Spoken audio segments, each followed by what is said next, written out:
गांव में श्याम सुंदर नामक एक आदमी रहता था।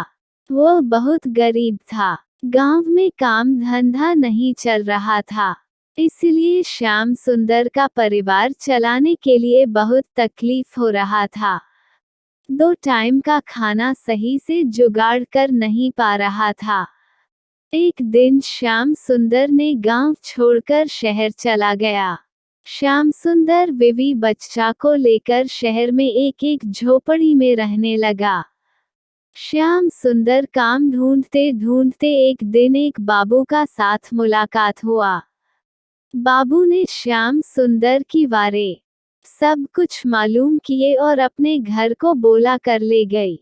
श्याम सुंदर को बोला, हमारा घर का देखभाल करो, हमारा बेटा अमेरिका में रहता है, यहाँ पर मैं और मेरी पत्नी रहता हूँ, तुम हमारा घर का काम करो।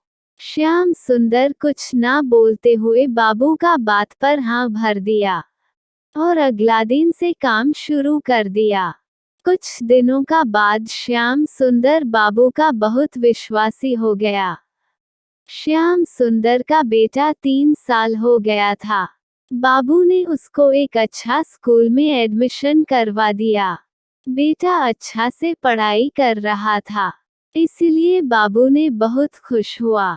बेटा जब धीरे धीरे बड़ा हुआ, बाबू ने बोला, शाम तुम एक काम करो, हमारा घर का काम छोड़कर एक ऑटो रिक्शा ले आओ।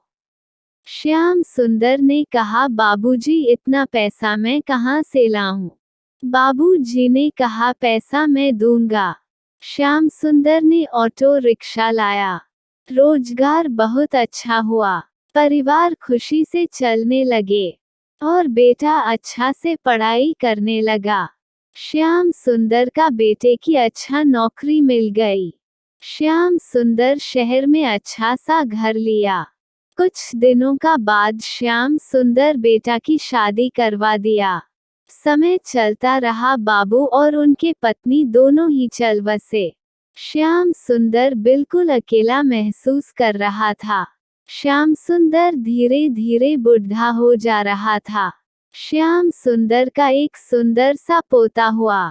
श्याम सुंदर परिवार बहुत खुश हुए। श्याम सुंदर का वह पुराना वाला ऑटो रिक्शा बांग्ला के सामने खड़ा रहता था। श्याम सुंदर पोते की मन बहलाने के लिए कभी कभी पोते को ऑटो में बैठा कर अपने आप खुशी हो रहे थे। ये सब अपने बहू को पसंद नहीं था। कभी कभी बहू भी श्याम सुंदर को टेढ़ा बोल देते थे। उम्र ज्यादा होने की वजह से श्याम सुंदर का हाथ पांव सही से काम नहीं कर रहा था।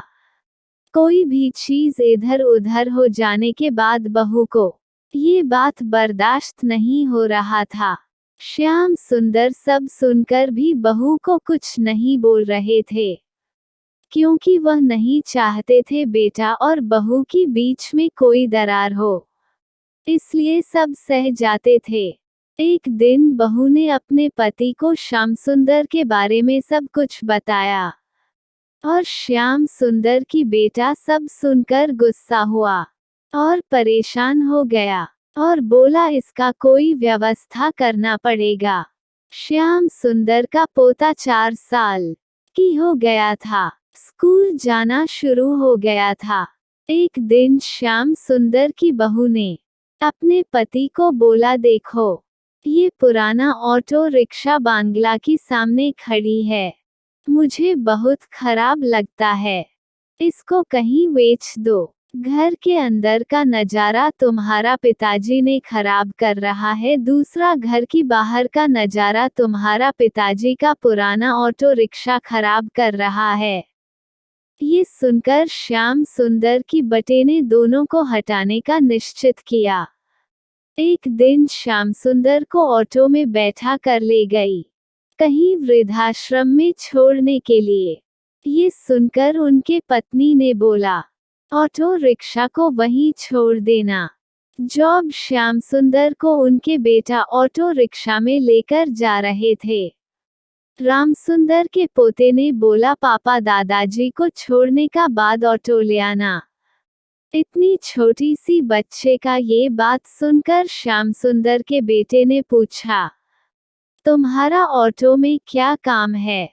श्याम सुंदर की पोते ने कहा, पापा जब आपका दादाजी की उम्र हो जाएगा, मैं आपको उसी ऑटो में लेकर आश्रम में छोड़ूंगा। इतनी छोटे से बच्चे का ये बात सुनकर श्याम सुंदर की बेटे और बहू ने ताज्जुब हो गई और अपना भविष्य उनको देखने लगे। वो दोनों अपनी गलती समझ गई और श्याम सुंदर को घर में लेकर आराम से रखा और सेवा करने लगे। श्याम सुंदर बहुत खुश हुए और बेटा और बहू को आशीर्वाद किए और पोते के साथ हर दिन ऑटो रिक्शा में खेलने लगे। Thanks for watching. ऐसा मजेदार कहानी सुनने के लिए हमारे चैनल को सब्सक्राइब करें, लाइक करें और कमेंट करें।